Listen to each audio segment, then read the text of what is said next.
யோகப்பட்டேன பத்தாங்கம் திரிநேத்திரம் சாந்த விக்கிரகம் தியாயே சமஸ்த தோஷக்னம் வாதாத்மஜ மகள்மஷம் அஸ்மத் குருபியோ நமக விக்னச மகா குருவே நமக அனுமன் சுவாமிகள் ஆசிகளுடன். மகா மந்திரங்களில் பற்றி பெருமையை நிறைய சொல்லிக்கிட்டே போகலாம். சப்த கோடி மந்திரங்கள் இந்த உலகத்தில் இருக்கிறதா சொல்லப்பட்டிருக்கு. 7 கோடி மகா மந்திரங்கள் இருக்கிறதா சொல்லப்பட்டிருக்கு.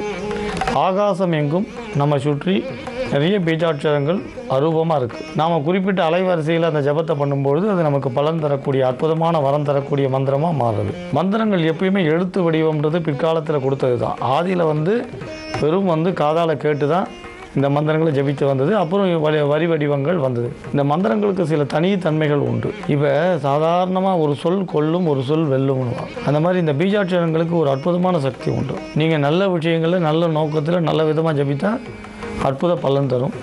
ஆனால் ஒரு மந்திரத்தை தவறாக பயன்படுத்திட்டா மறுபடியும் சரியாக பயன்படுத்துகிற வாய்ப்பு கிடைக்காது.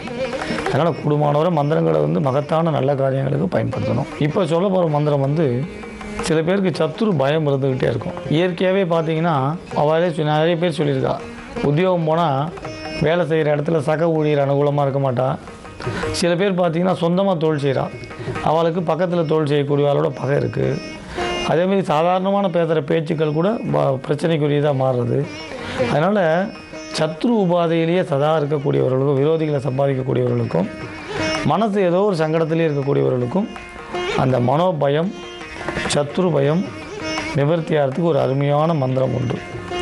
இந்த மந்திரத்தை சொன்னால் சத்ருக்களை ஜெயிக்கக்கூடிய வலிமையும் கிடைக்கும், நினைத்த காரியங்களை சாதிக்கக்கூடிய அற்புதமான வரமும் கிடைக்கும்.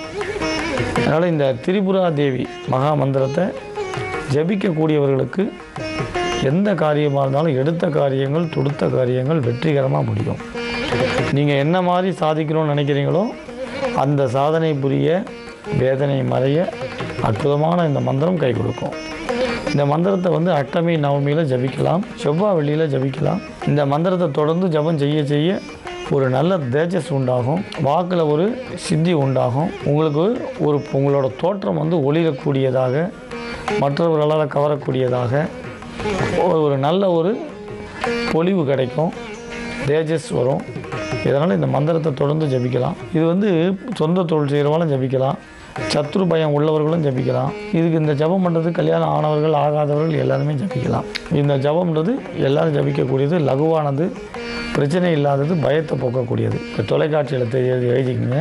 ஓம் ஐம் ஹ்ரீம் ஸ்ரீம் ஐம் க்ளீம் சௌம் க்ளீம் ஐம் ஓம் நமோ பகவதி. படிக்கும்பொழுது ஓம் நமோ பகவதி அப்படின்னு படிக்கணும். திரிபுரா தேவி மம வசம் குரு குரு ஸ்வாஹா. மறுபடியும் சொல்கிறேன், எழுதிக்கங்க. இந்த திரிபுரா மகாதேவி மகா மந்திரத்தை எழுதிக்கங்க. ஓம் ஐம் ஹ்ரீம் ஸ்ரீம் ஐம் க்ளீம் சௌம் க்ளீம் ஐம் ஓம் நமோ பகவதி திரிபுராதேவி மமவசம் குரு குரு ஸ்வஹா. படிக்கிறது எப்படின்னு சொல்கிறேன், அப்படியே பார்த்துனே வாங்க.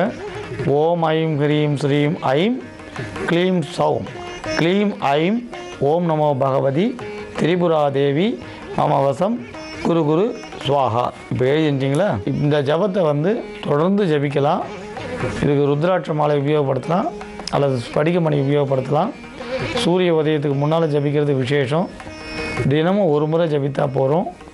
ஜபிக்கிற அன்றைக்கி இந்த நைவேத்தியம் சொன்னீங்கன்னா எலுமிச்சப்பழ சாதமும் பானகமும் விசேஷம்.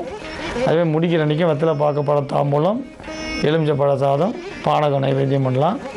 எட்டகாரிய சித்திகளை கொடுக்கும், சத்ரு பயத்தை போகும், விரோதிகள் இல்லாத ஒரு அமைதியான சூழ்நிலையை உருவாக்கும்.